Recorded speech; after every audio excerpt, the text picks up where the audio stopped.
Did you base Rose off of someone you know? No, although I gave her a few of my qualities. For one thing, she's tall like me. I also used my experiences with depression and horseback riding to add depth to the story. Which scene was the hardest to write? I have the most trouble with endings across all of my books. Fortunately, this one only required one rewrite of the ending. What changes were made between the first and final draft? As mentioned, the ending didn't take many changes to get right, but it did take a couple changes.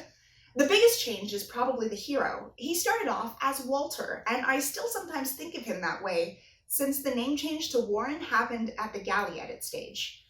According to early readers, Walter is not a sexy name. My apologies to all Walters out there. Who is your favorite character? The obvious suspects, Rose, Francine, Mary. If I was going to depart from the characters who get their own books, I'd have to say either Jeremy Beckwith or Lester Pachacall. I love smart-mouthed characters. Jeremy meets his wife at that party. Maybe someday I'll write his book. As for Lester, unfortunately he was written out of the following two books. Originally, he had a much bigger role as Sutton's best friend. Poor Lester. Will you write more stories for characters seen in this book? Rose's sister Violet finds her match in a novella I offer exclusively to my newsletter subscribers.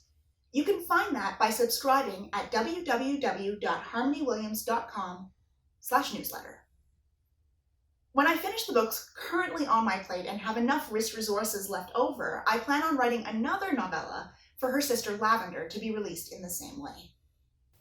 As for the other couples who find love during Lady Dunlop's Week of Love party, my best answer is maybe someday.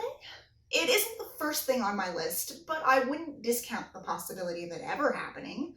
I even have them outlined. What is your favorite scene in the book? My absolute favorite part of this book is when Rose, locked in the withdrawing room, climbs out the window to avoid Warren, but upon falling into a thorny bush, finds herself face to face with him anyway. The banter between them is on point and definitely the reason you should read this book.